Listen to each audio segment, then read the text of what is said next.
ओम शांति। अव्यक्त बाप दादा मुरली डेट 12th जून 1977। कमल पुष्प समान स्थिति ही ब्राह्मण जीवन का श्रेष्ठ आसन है। सर्व प्राप्तियों के आधार बाप ने समर्थ, बंधन मुक्त, योग युक्त आत्माओं के प्रति बाप दादा ने ये महावाक्य उच्चारे।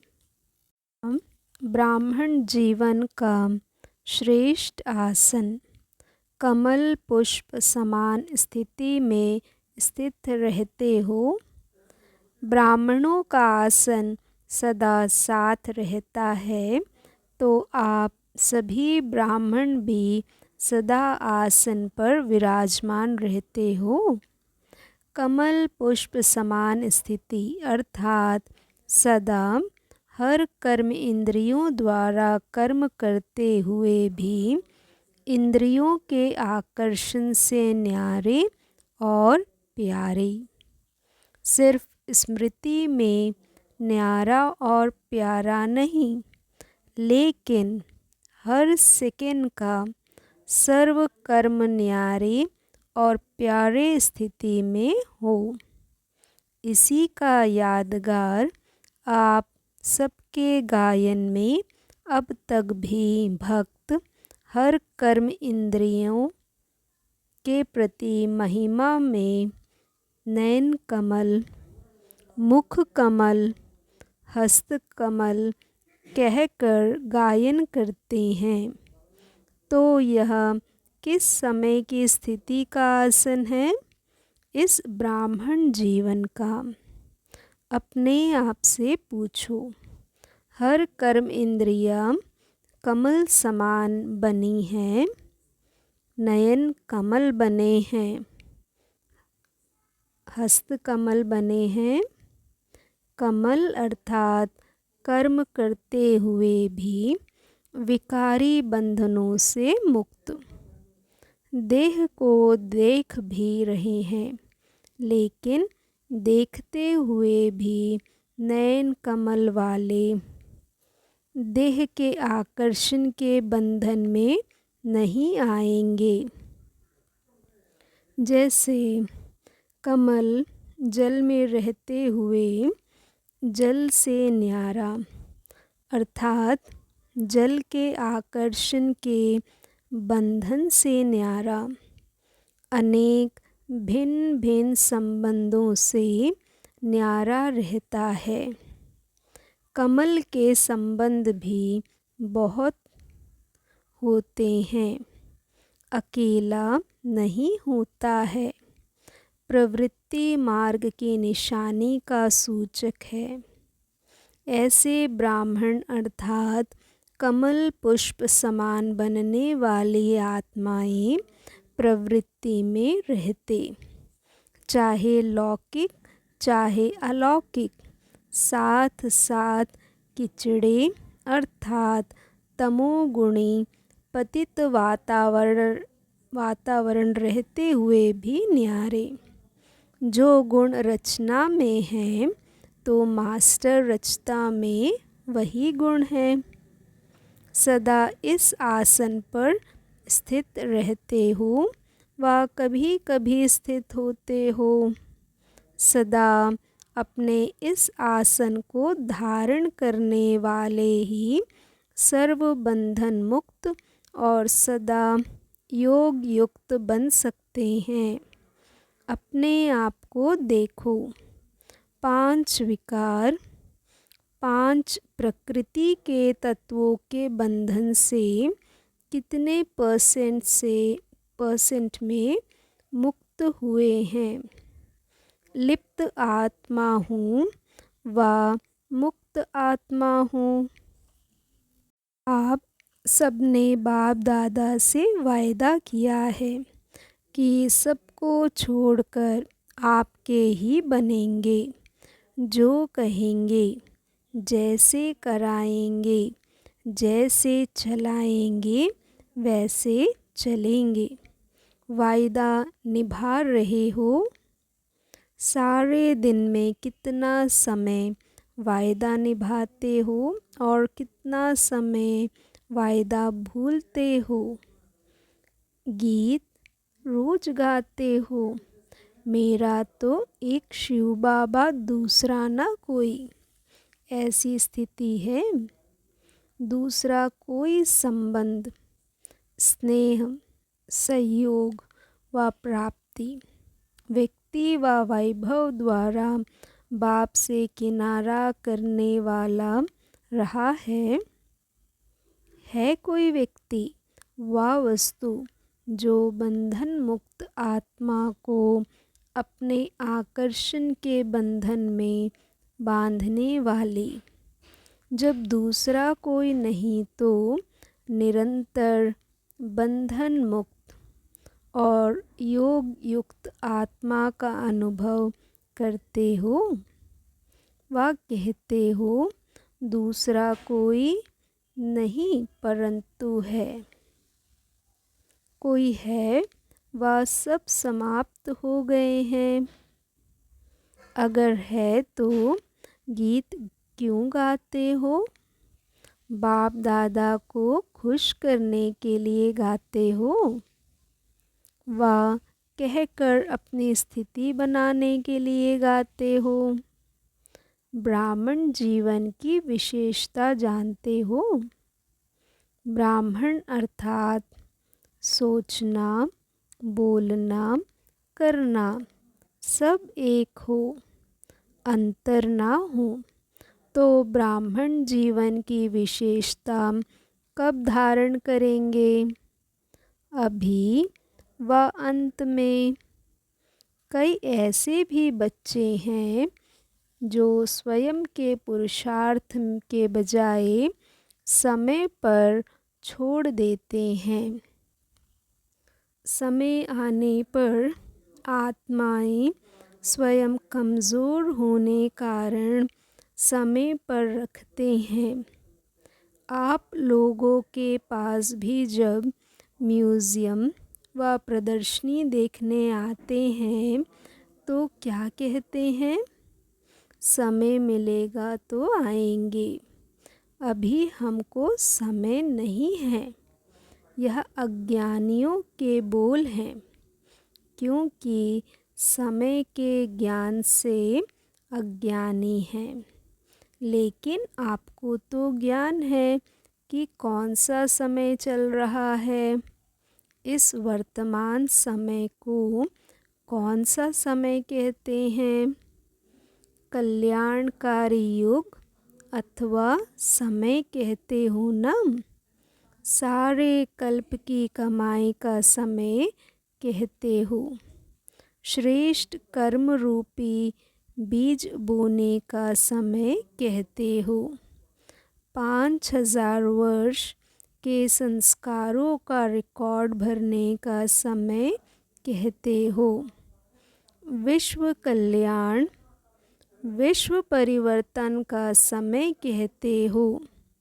समय के ज्ञान वाले भी वर्तमान समय को गंवाते हुए आने वाले समय पर छोड़ दे तो उसको क्या कहा जाएगा? समय भी आपकी क्रिएशन है। क्रिएशन के आधार पर क्रिएटर का पुरुषार्थ हो, अर्थात समय के आधार पर स्वयं का पुरुषार्थ हो तो उसे क्रिएटर कहा जाएगा। बाप दादा ने पहले भी सुनाया है, आप श्रेष्ठ आत्माएं सृष्टि के आधार मूर्त हो। ऐसे आधार मूर्त समय के व किसी भी प्रकार के आधार पर रहे तो अधीन कहेंगे व आधार मूर्त कहेंगे। तो अपने आप को चेक करो कि सृष्टि के आधार मूर्त आत्मा किसी भी प्रकार के आधार पर तो नहीं चल रहे हैं, सिवाय एक बाप के आधार मूर्त किसी भी हद के सहारे के आधार पर चलने वाली आत्मा तो नहीं है।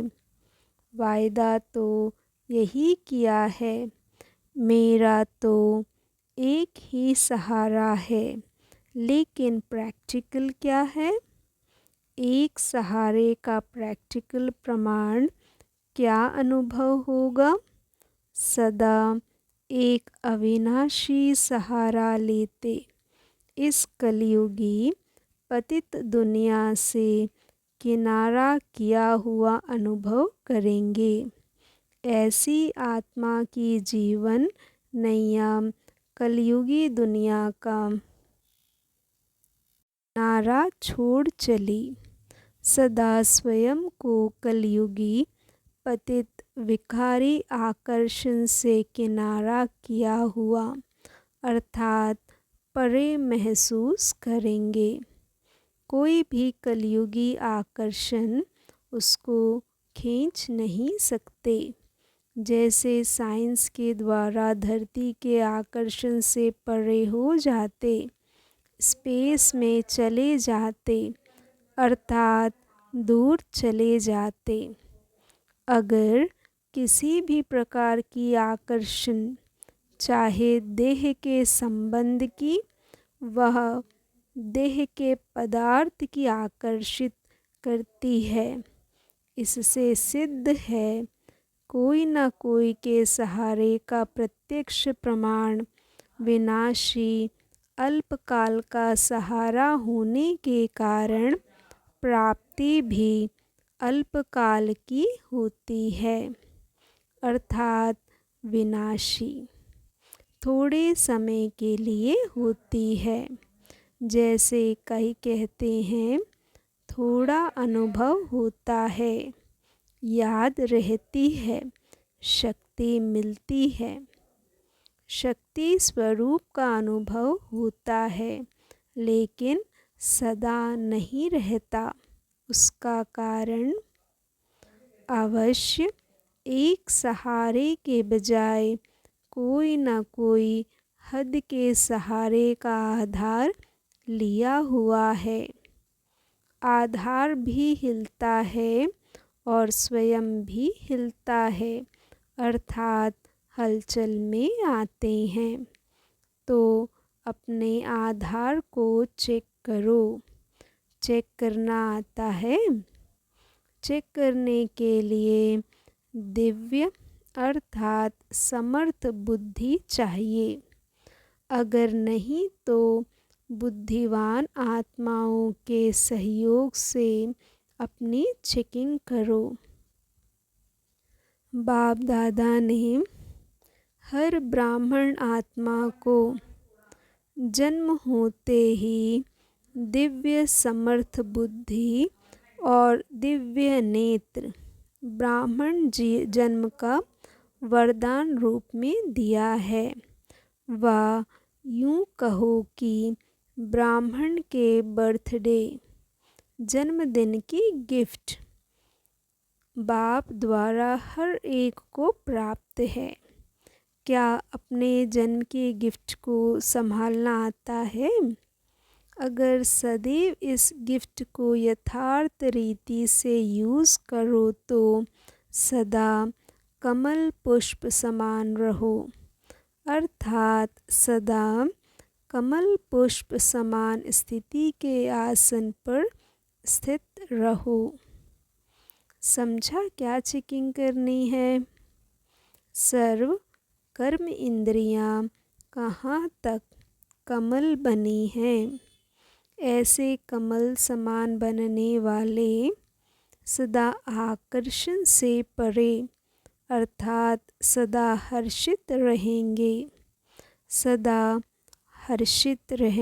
हर्षित ना रहना अर्थात कहाँ न कहाँ आकर्षित होते हैं, तब हर्षित नहीं रह सकते। अब इन सब बातों से बुद्धि द्वारा किनारा करो। कहना और करना एक करो। वायदा करने वाला नहीं लेकिन निभाने वाले बनो अच्छा। सदा सर्व संबंधों से एक बाप दूसरा ना कोई, ऐसे सदा स्वयं को आधार मूर्त समझने वाले, समय के आधार से परे स्वयं को समर्थ समझ चलने वाले, ऐसी समर्थ आत्माओं को, बंधन मुक्त आत्माओं को, सदा योग युक्त आत्माओं को बाप दादा का याद प्यार और नमस्ते। पार्टियों से पांडव और शक्तियाँ दोनों ही युद्ध स्थल पर उपस्थित हैं।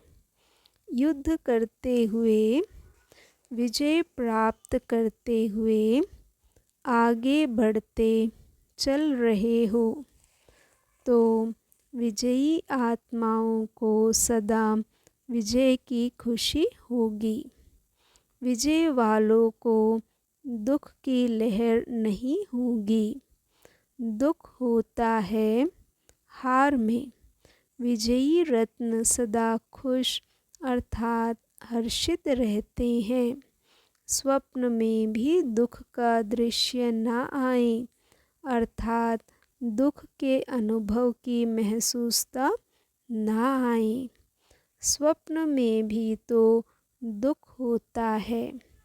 कोई ऐसा दृश्य देख करके स्वप्न में भी दुख की लहर आती है। सदा विजयी के स्वप्न भी सुखदायी होते हैं, दुख के नहीं। जब स्वप्न भी सुखदायी होंगे तो ज़रूर साकार में सुख स्वरूप होंगे। जब आप अपने गुणों की महिमा करते हो तो कहते हो सुख स्वरूप, या दुख भी कहते हो। आत्मा का अनादि स्वरूप सुख है, तो दुख कहाँ से आया? जब अनादि स्वरूप से नीचे आते हो तो दुख होता। तो ऐसे अनुभव करते ही दुख से किनारा हो गया। दूसरों के दुख की बातें सुनते दुख की लहर न आए, क्योंकि मालूम है दुखों की दुनिया है। आपके लिए दुख की दुनिया समाप्त हो गई। आपके लिए तो कल्याणकारी चढ़ती कला का युग है। तो संकल्प में भी दुख की दुनिया को छोड़, तो संकल्प में भी दुख की दुनिया को छोड़। चले लंगर उठ गया है ना। अगर दुख देने वाले संबंधी या दुख की परिस्थिति अपनी तरफ खींचती है तो समझो कुछ रस्सियाँ सूक्ष्म में रह गई हैं। सूक्ष्म रस्सियाँ जब सब समाप्त हैं या कुछ रही हैं, उसकी परख अथवा निशानी है खिंचावट। अगर बंधी हुई रस्सियाँ हैं तो आगे बढ़ नहीं सकेंगे। अगर अभी तक दुख की दुनिया का किनारा छोड़ा नहीं तो संगम युगी हुए नहीं ना। फिर तो कलयुग संगम के बीच के हो गए, ना यहाँ के ना वहाँ के। ऐसी की अवस्था अब क्या होगी? कब कहाँ कब कहाँ। बुद्धि का एक ठिकाना अनुभव नहीं करेंगे। भटकना अच्छा लगता है क्या?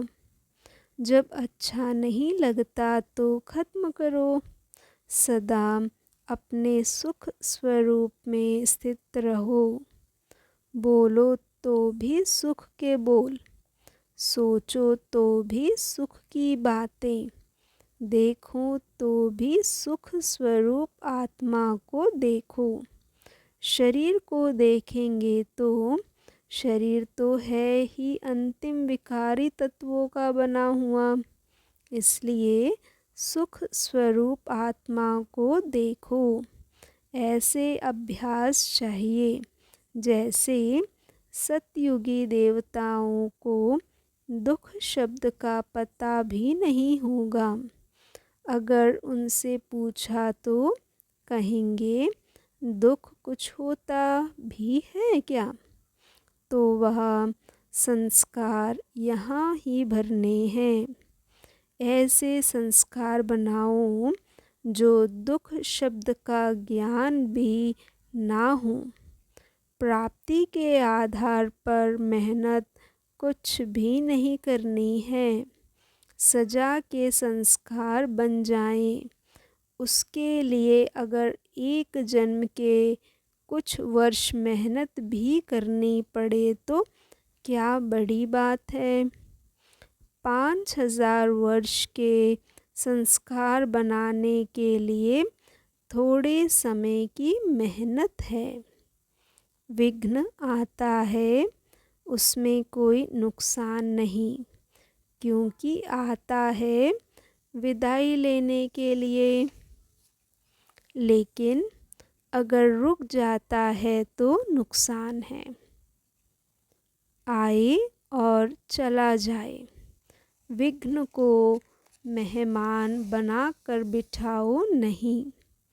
अभी ऐसा पुरुषार्थ चाहिए, आया और गया। विघ्न को अगर घड़ी घड़ी का भी मेहनत बनाया तो आदत पड़ जाएगी, फिर ठिकाना बना देंगे। इसलिए आया और गया। आधा कल्प माया मेहमान है, इसलिए तरस तो नहीं पड़ता। अब तरस मत करो। अभी भी याद की यात्रा के अनुभव और डीप रूप में हो सकते हैं। वर्णन सब करते हैं, याद में भी रहते हैं, लेकिन याद से जो प्राप्तियां होनी हैं उस प्राप्ति की अनुभूति को और आगे बढ़ाते जाएं। उसमें अभी समय और अटेंशन देने की आवश्यकता है, जिससे मालूम पड़ेगा कि सचमुच अनुभव के सागर में डूब गए हैं। जैसे पवित्रता, शांति के वातावरण की भासना आती है, वैसे श्रेष्ठ योगी लगन में मगन रहने वाले हैं। यह अनुभव हो। नॉलेज का प्रभाव, योग की सिद्धि, स्वरूप का प्रभाव हो। वह तब होगा जब आपको अनुभव होगा। जैसे उस सागर के तले में जाते हैं, वैसे अनुभव के सागर के तले में जाओ। रोज नया अनुभव हो तो याद ही यात्रा पर अटेंशन हो। अंतर्मुखी होकर आगे बढ़ना वह अभी कम है। सेवा करते हुए भी याद में डूबा हुआ है। यह प्रभाव अभी नहीं पड़ता। सेवा करते हैं, यह प्रभाव है, लेकिन निरंतर योगी वो स्टेज पर जाओ। इसकी इन्वेंशन निकालने की धुन में लगो जो किसी ने ना किया है, वह मैं करूँगा। यह रेस करो, याद की यात्रा के अनुभव की रेस करो। इसके लिए जो योग शिविर कराते हैं उनको चांस अच्छा है और कोई ड्यूटी नहीं, एक ही ड्यूटी है। इससे निर्विघ्न समझ होते वातावरण चेंज होता है। सब अपने में बिजी, दूसरों को देखने सुनने की, विघ्नों के कमज़ोर होने की मार्जिन नहीं रहती।